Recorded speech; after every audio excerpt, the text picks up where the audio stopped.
parte do Senhor para a igreja, amém? Amém. Ih, falei amém, meu pai fala que não pode falar esse amémzinho de pergunta. Só que é só parte do Senhor para a igreja. Amém. Amém. Irmãos, estou muito feliz. Ontem fui pego de surpresa pelo presbítero Elton. Ainda brinquei com o Aldair, falei assim, ó, pá, ímpar. Aí eu ganhei, só que aí ele ia pregar amanhã, domingo que vem, e aí eu falei, não, eu prego amanhã. Antes de mais nada, o pastor citou uma situação hoje,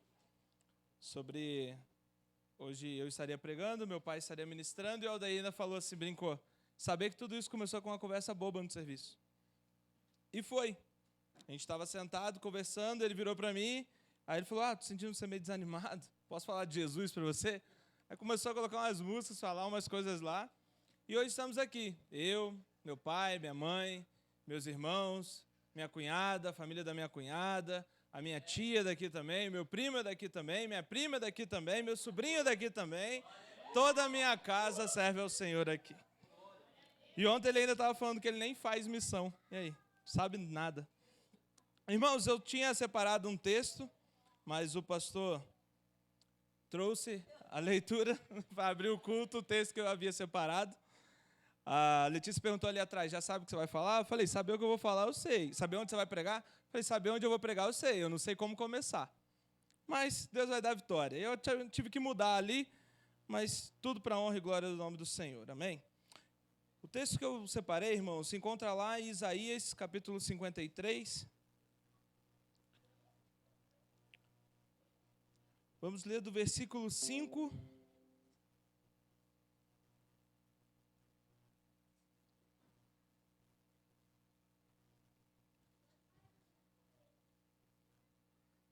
até o versículo 10.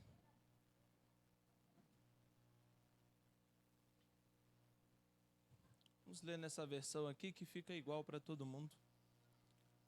Diz assim, mas ele foi ferido pelas nossas transgressões e moído pelas nossas iniquidades. O castigo que nos traz a paz estava sobre ele, pelas suas pisaduras nós fomos sarados.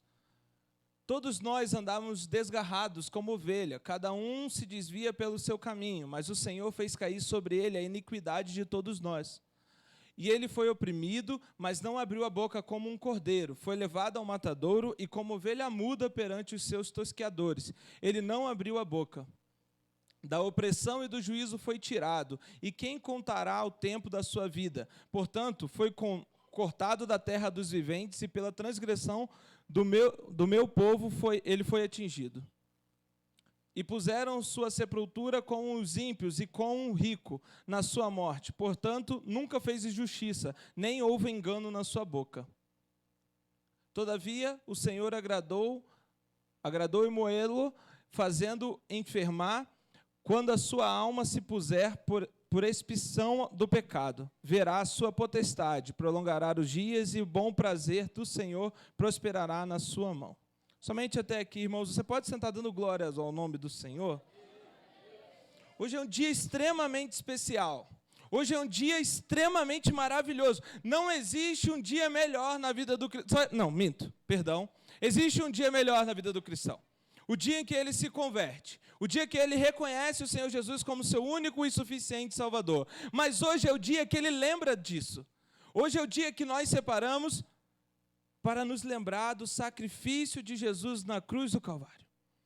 Saber que ele foi moído por mim e por você. O meu e o seu pecado estava sobre ele. O castigo que hoje nos traz paz foi descido sobre ele. E pelas suas pisaduras nós somos sarados.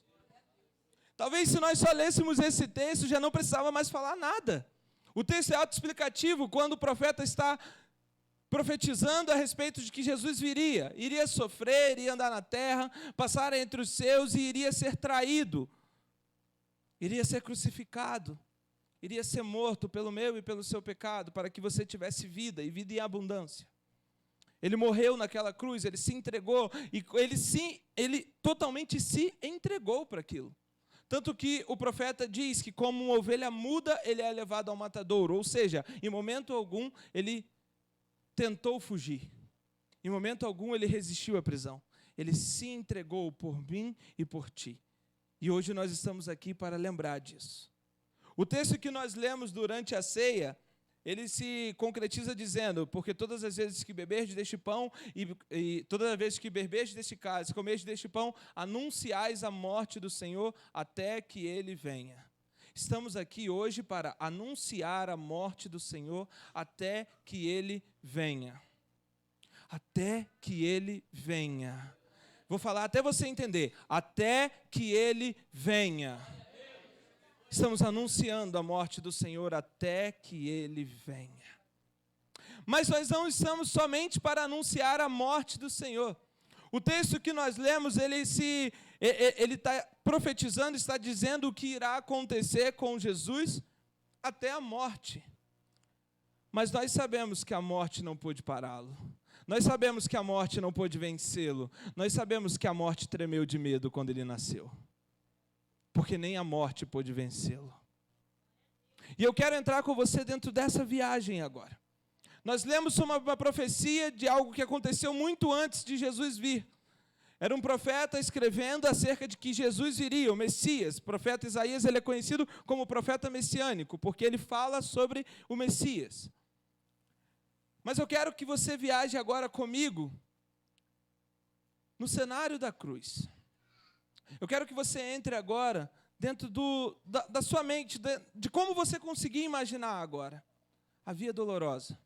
Eu quero que você comece a pensar agora como que foi todo o caminho até ele ser crucificado naquela cruz. Por muitas das vezes nós temos deixado isso ficar de forma muito natural dentro do nosso coração.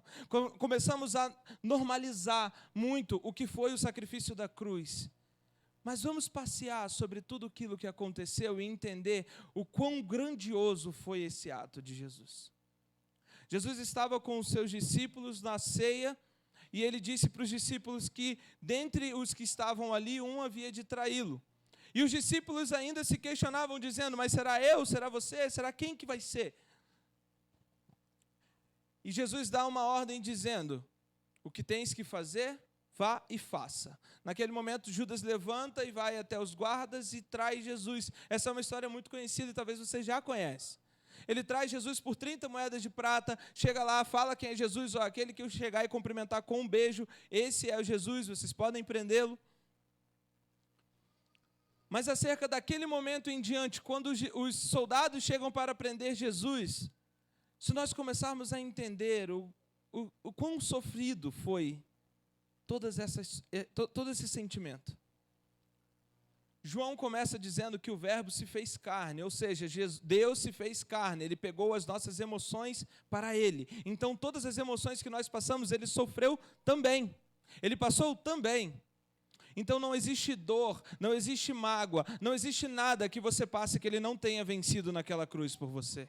Não existe nenhuma decepção, não existe nenhuma frustração, não existe nada, não existe mágoa, não existe nenhum ponto no seu coração que Ele não possa curar, porque Ele tomou sobre si todas as suas dores.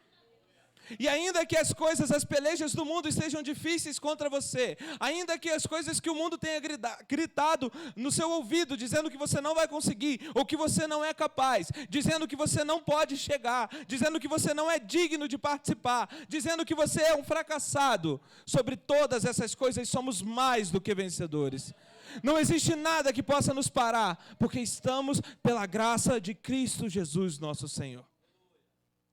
E a Bíblia vai nos dizer que no período em que Jesus estava no Getsemane, ele começa a orar e ele diz: Pai, se possível, passa de mim esse cálice. Mas, todavia, faça a sua vontade, faça o seu querer. E ele chega a um ponto auge do estresse, que é quando ele começa a suar sangue. Dentro da medicina, nós entendemos que o suar sangue é a maior dor que um ser humano pode sentir. Que é quando ele rompe algumas coisas, alguns poros que existem dentro dele, e o sangue se mistura à água, e ele começa a suar aquilo. Mas imagina o tamanho estresse Jesus chegou, o tamanho depressão, o tamanho medo ele chegou naquele momento para chegar a isso. Eu estava pesquisando, estudando um pouco, e eu vi a história de um senhor asiático, que por uma falha genética, o sistema imunológico dele não permitia que ele conseguisse absorver as anestesias. Então, tudo quanto ele fazia, todas as anestesias que ele tomava, nenhuma delas fazia efeito. E por uma infelicidade do destino, ele teve tumor cerebral. Então ele teve que viajar até os Estados Unidos para poder fazer a operação dele lá nos Estados Unidos. E quando ele chegou lá eles têm a cultura de pegar um cronômetro e colocar quanto tempo de operação que vai ser. E eles fizeram aquilo com ele, e ele não poderia ser anestesiado porque ele não conseguia anestesiar aquela dor. E eles tinham o tumor para poder remover, e eles amarram ele totalmente e dão partida na contagem do tempo. E ele vai sentindo cada momento, cada hora que alguém cortou, que alguém fez, que alguém abriu, que alguém fez alguma coisa, quando tocaram no tumor, quando removeram o tumor, quando rasgaram o tumor, quando fecharam a cabeça dele de novo. E quando acaba aquilo, ele relata que foram 7 horas e 40 minutos de operação, quase 8 horas de operação. E quando ele olha para si, ele percebe que ele está suando sangue. Então ele foi exposto ao maior sofrimento que poderia sofrer para que ele viesse suar sangue, para que ele tivesse uma experiência parecida com o que Jesus passou no Getsemane. E é uma experiência que ninguém quer passar, uma experiência que ninguém quer viver, uma experiência que ninguém quer passar por aquilo e ter essa experiência em si. Mas ele tomou para ele aquilo que era meu e que era seu. Quando você começa a entender o tamanho do sacrifício de Jesus, você começa a ser mais grato pelo que Ele fez. Quando nós cantamos aqui, te agradeço por me libertar e salvar, por ter morrido no meu lugar, ainda assim vai muito além. O homem, ele tinha perdido o acesso a Deus. O homem tinha perdido a senha do Wi-Fi de Deus, mas Jesus desce restabelecendo uma conexão entre homem e Deus, rasgando o véu do templo e dizendo, agora você pode entrar na sala do trono quando quiser. Se você quer ter encontro com Ele, vai ler Mateus 6,6, diz, entra para dentro do seu quarto, fecha a porta, que o Pai que está em secreto vai te responder. Antes era preciso fazer um sacrifício, antes era preciso levar uma oferta, antes era preciso que houvesse sangue derramado, mas Ele tomou sobre si todas essas coisas, e agora você tem livre acesso a Ele. Tudo que antes você precisava fazer, Ele tomou para Ele e disse, agora você não precisa de mais nada disso, agora é comigo. O homem, ele se perdeu no caminho. Assim como o texto que nós lemos aqui, o homem ele se perdeu e foi viver a sua própria vontade. Mas Jesus vem estabelecendo uma ponte que liga o homem até a Deus. Jesus ele vem reestabelecendo a conexão entre o homem e Deus. Mas se nós formos acerca de tudo que foi acontecendo ali, nós vamos entender que ele vai preso, ele vai sendo julgado. E imagina quanta aflição que ele foi passando todo aquele período. Imagina tudo que ele passou até chegar naquele momento de ser, enfim, crucificado. Ele tem uma discussão com Pilatos, ele tem uma discussão com Herodes, ele tem uma discussão com Caifás, ele tem várias discussões. Dentre uma delas, Pilatos vira para ele e fala assim, por que vocês estão acusando ele? E os sacerdotes da época disseram, ele diz que ele é Deus, ele diz que ele é o Senhor, que ele é rei dos judeus. E Pilatos vira para Jesus e pergunta, tu és realmente filho de Deus? Tu és realmente rei dos judeus? E Jesus responde para ele dizendo, isso é você que está dizendo. Pilatos olha para Jesus e fala assim, eu tenho o poder de te soltar e tenho o poder de te prender. E Jesus diz para ele, você não tem nenhum poder, o poder está na mão de Deus, e é Ele que determina. É chegada a hora, é chegado a hora. Não importa o que o mundo possa dizer para você. Ei, só eu posso fazer por você, só eu posso mandar você ir, só eu posso te determinar algo. Deus está dizendo, não, o poder está todo na minha mão, e a hora que eu disser, você vai, você vai. A hora que eu autorizar para você ir, você vai. A pastora contou aqui que durante muito tempo nós procuramos um outro endereço, mas eu tinha falado com ela, não é para levantar bandeira e sair enquanto eu não der a ordem. Enquanto eu não der a ordem, não é para sair, porque o que vem de Deus pode passar céu, pode passar terra, mas a palavra dele permanece intacta.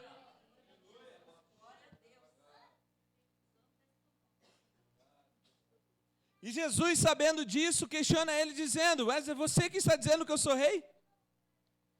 Você que está dizendo que eu sou o Senhor. E aquilo vai passando, Jesus é condenado às chibatadas. Eles pegam uma túnica e jogam por cima de Jesus. E para quem já se feriu, sabe que se você tampar e aquilo secar, quando você abre, quando você puxa de volta, aquela ferida abre novamente. Então foi isso que eles fizeram com Jesus. Eles jogaram a túnica por cima dele, o sangue dele começa a se secar, e quando se seca, ele puxa, e aquela ferida abre novamente. Na ponta do chicote existia um espinho, que era basicamente do tamanho de um dedo, e aqueles espinhos entravam na pele de Jesus e rasgavam a pele de Jesus. Aqueles espinhos batiam na pele de Jesus e rasgava-se a pele de Jesus, e ia sangrando cada vez mais, sangrando cada vez mais. Fizeram uma coroa de espinho para ele.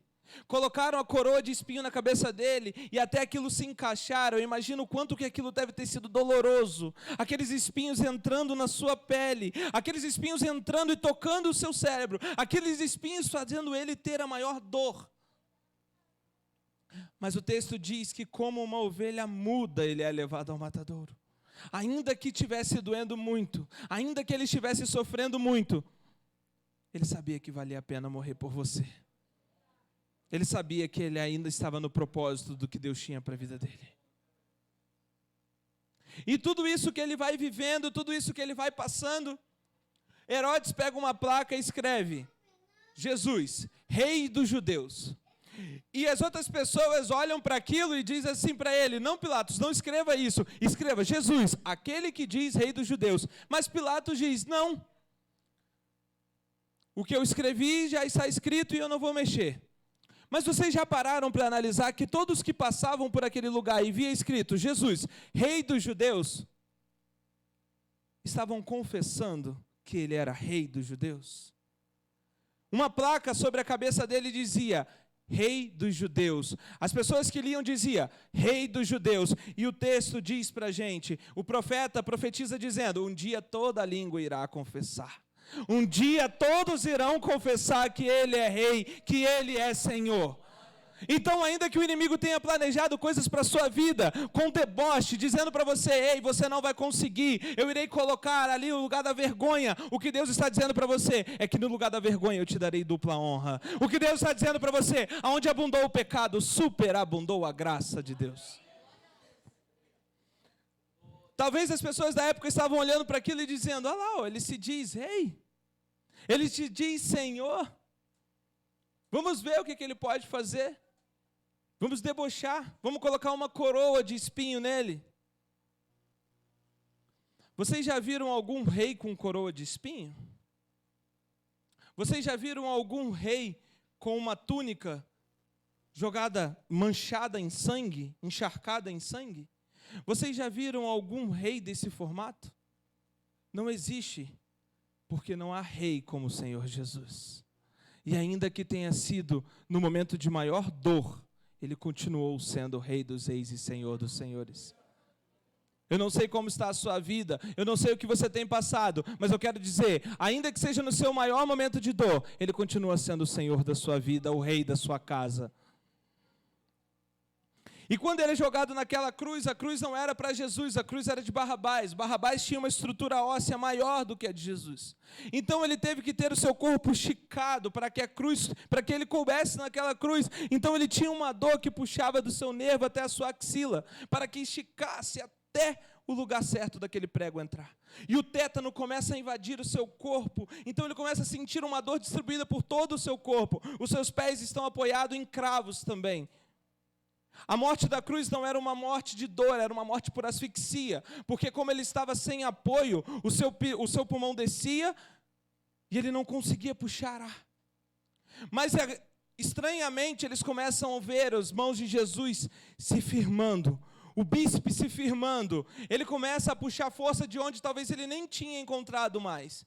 Ele começa a se apoiar diante dos pregos que estavam cravando os seus pés. Ele começa a encher o pulmão de novo de ar, para poder gritar do alto daquela cruz: e está consumado! Ele pagou o preço pela sua vida, para dizer, não que você tenha muito valor, mas que o seu pecado era caro. E ele disse: ei, eu paguei o preço por você, eu te fiz livre. Não se aprenda nas coisas que o mundo tem te prendido. Não se prenda nas ofertas que tem vindo do mundo para você. Ei, eu paguei o preço pela sua vida para que você fosse livre. Eu te dei liberdade. Eu fiz de você uma nova criatura. Entender todo o sacrifício de Jesus naquela cruz vai muito além do que só o que muito se tornou a paixão de Cristo. Tenho certeza que todos já escutaram essa expressão, a paixão de Cristo. Mas se nós formos olhar o que significa realmente uma paixão, ela é um fogo avassalador que passa. Ela vem, consome e vai. Vamos ressignificar hoje para não a paixão de Cristo, mas o amor de Cristo. O amor de Cristo por você foi tamanho que Ele entregou a vida dEle naquela cruz para você. O amor por você foi tamanho que Ele olhou para você e disse: ei, filho, eu estou entregando a minha vida por ti. Eu estou entregando totalmente por você. Eu não me importo com a dor, eu não me importo com o sofrimento. Eu só quero poder gritar: está consumado. Não tem mais condenação contra você. Eu paguei o preço pela sua vida, eu paguei o preço pelo seu pecado. O inimigo não tem poder mais sobre você. Eu rasguei o véu do templo para que você pudesse entrar na sala do trono e tivesse um encontro com o Pai. Você entende que o Novo Testamento inteiro trata Deus como Deus, Senhor maravilhoso, Adonai, El Shaddai. O Antigo Testamento todo, ele vai tratando Deus com toda a sua soberania. Mas quando Jesus vem nos apresentar Deus, ele diz Abba, que significa paizinho. Ou seja, ele traz intimidade com Deus para você. A morte dele naquela cruz não foi para que você pudesse ter um feriado. A morte dele naquela cruz não foi para que tivesse um entretenimento durante a Páscoa. A morte dele naquela cruz foi para que você tivesse vida, e vida em abundância. Eu não sei como você está vivendo, mas eu sei para você que a mudança para a sua vida, só Jesus pode te dar. Abre a porta do seu coração, abre a porta, deixa Ele entrar. Ele está dizendo: filho, eu já paguei o preço. Se você precisa ver as marcas, está aqui as marcas. Se você acredita no que eu fiz por você, a hora é agora. Irmão, a hora é agora. Chegou o tempo, a purificação, é o sangue dele, assim como nós cantamos no início do culto aqui, ó. O seu sangue, alvo mais que a neve, é o seu sangue que me torna alvo mais do que a neve. Não existe nenhuma purificação que o homem possa fazer quando o meu sangue te purificar. A palavra do Senhor nos diz que se o Filho vos libertar, verdadeiramente sereis livres. Ou seja, se Ele te libertou, você hoje é livre para adorá-lo, você é livre para glorificá-lo, você é livre para aplaudi-lo, você é livre para fazer o que você quiser, porque Ele te deixou livre. Para concluir, eu quero conversar com você sobre o primeiro milagre de Jesus. O primeiro milagre de Jesus narrado na Bíblia é ele num casamento. Ele chega num casamento e aquele casamento tinha acabado o vinho. E para a cultura da época, um casamento que que acabasse o vinho era como se não houvesse prosperidade, alegria, não fosse ter felicidade, harmonia entre o casal. E seria vergonhoso para a família do noivo. Jesus, ele chega naquele casamento. E a mãe de Jesus chega para ele e fala assim: Jesus, acabou o vinho. E Jesus vira para ela e fala: mas eu não tenho o que fazer. Ainda não é chegada a minha hora. Mas ela fala para ele, para os servos: faça tudo o quanto ele mandar. Talvez você possa achar que as coisas estão fora de hora. Talvez você possa achar que as coisas estão fora de tempo. Mas ainda assim, faça tudo o que Jesus mandava você fazer. Ande por todos os lugares que Ele mandava você andar. E Ele fala isso para os servos vão lá, pegam os galões de água. O texto vai nos dizer que eram galões que os judeus usavam para a purificação. Ele pega aqueles galões e coloca aqueles galões na frente assim, enche de água, a água que eles usavam para se purificar, e transforma aquilo em vinho. Nós vamos entender que o Novo Testamento nos dá uma nova visão sobre o que é vinho. O texto que nós vamos ler vai dizer que o vinho é como o Novo Testamento do sangue do Senhor. Ou seja, Ele transformou a água que servia para purificar no sangue dEle. Você já não é mais purificado pela água, você é purificado pelo sangue do Cordeiro sobre você. Ele transformou, Ele pega para Ele o processo de purificação e coloca agora para você a liberdade de chegar a Ele, de clamar no sangue do nome dEle, de saber o quão poderoso Ele é. Talvez a sua vida esteja como a daquele casal. Talvez a sua vida hoje esteja andando perdido, sem uma direção, sem um rumo, olhando e pensando, mas e agora o que eu vou fazer? Para onde eu vou? Mas Jesus está dizendo para você, ei, eu estou comprando a sua briga. Eu estou dizendo para você, eu sou contigo. Eu estou dizendo para você, está consumado. Acabou. Para de guerrear coisas que eu já venci. Para de se preocupar com problemas que eu já solucionei. Para de andar por caminhos que eu já falei que não é para você andar. Acabou. Acabou. Você é livre hoje. E no momento em que Jesus morreu, ainda assim houve conversão. A Bíblia fala sobre um oficial que viu tudo o que aconteceu, o terremoto, o céu se fechando. E ele fala, realmente matamos um homem inocente, porque ele é o Senhor. E ele é tirado dali, é levado para o sepulcro, é colocado lá no canto, no sepulcro. E se passa a sexta-feira, sábado, mas no domingo algo novo acontece. A sexta-feira pode ser um dia de muita dor. O sábado pode ser um dia de luto. Mas no domingo o milagre vai acontecer para você. Talvez você tenha tido uma sexta ruim, um sábado difícil. Mas domingo é o dia da mudança da sua vida. Mas o texto que o pastor leu está dizendo sobre Maria ter ido até o sepulcro onde Jesus estava. Maria era uma mulher que ela tinha todos os motivos para ser perdida no mundo. Mas Jesus vai lá e resgata ela e começa a andar junto com Maria. E Maria chegando no sepulcro, no domingo. Eu imagino que Jesus mudou completamente toda a vida de Maria. E de repente, na sexta-feira, ela tinha visto toda a esperança de uma vida melhor dela morrer. Toda a esperança do que ela tinha feito, de toda a mudança e todo o processo de mudança que ela viveu, tinha fugido da mão dela, porque Jesus estava preso naquela cruz. E ela passa a sexta-feira muito triste, o sábado de muito luto. E no domingo, ainda que ela não soubesse que Jesus ainda tinha ressuscitado, ela vai para o sepulcro.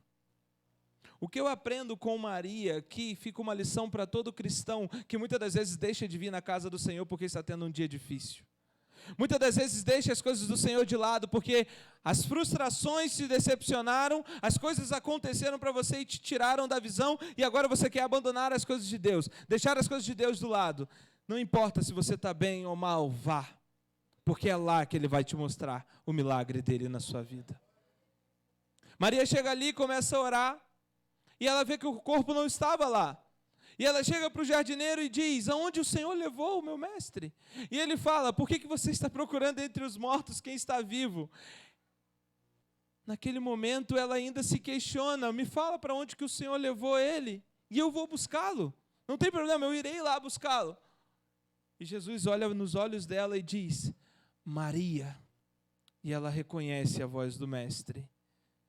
Eu não sei qual é a situação que você chega na igreja hoje. Eu não sei se você passou por muitas decepções para estar aqui. Eu não sei se você se passou já por muitas frustrações. E eu não sei se talvez hoje está sendo um dia de luto para você.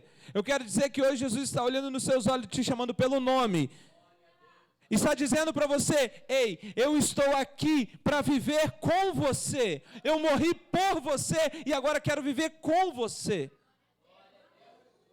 Eu fiz o sacrifício por você e agora eu quero estar na sua vida. Agora eu quero andar com você, caminhar com você. Talvez você esteja passando por momentos de dor, talvez você esteja passando por momentos de decepção, mas Ele está dizendo para você: lança sobre mim a sua ansiedade, porque eu vou cuidar de você.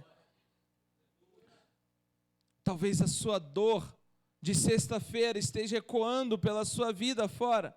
Talvez a sua dor do final de semana ruim está gritando com você o tempo inteiro e você está tendo uma semana difícil. Mas Ele está dizendo: ei, sexta pode ter sido ruim, o sábado pode ter sido ruim, mas o domingo é o dia da ressurreição do Senhor. Domingo é o dia que Ele ressurge, ressurreto dentre os mortos. É que Ele ressurge dizendo: ei, eu estou de volta.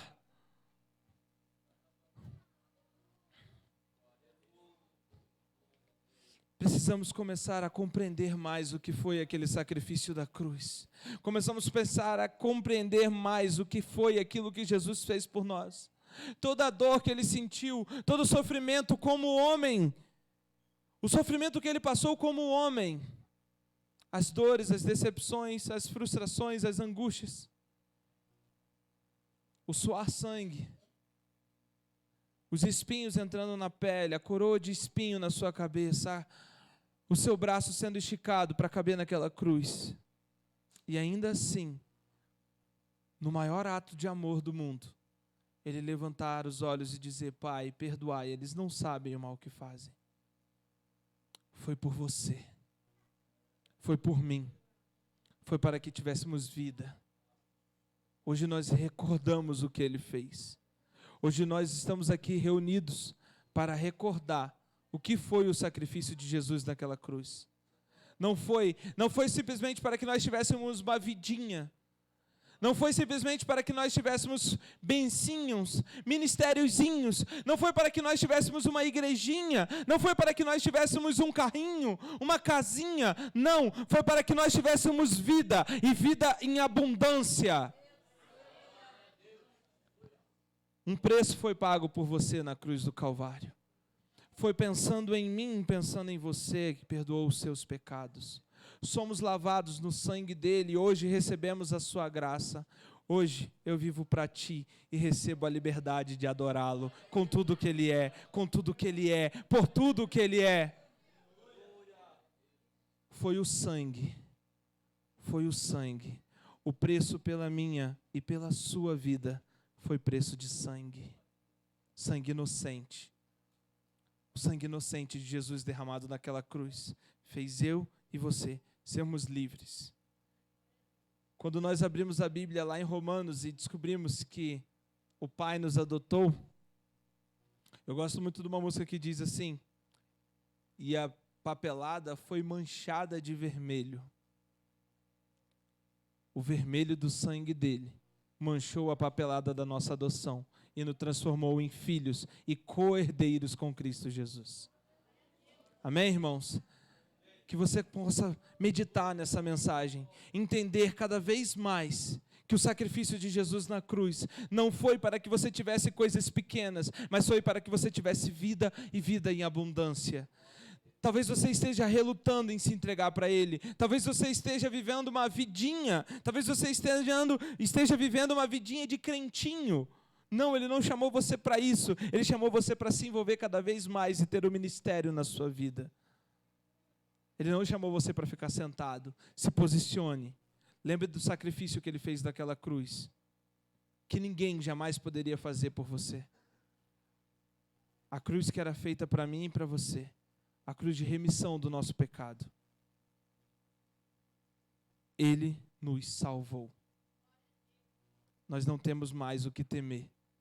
Nós podemos hoje olhar nos olhos da morte e dizer: onde está, ó morte, o seu furor?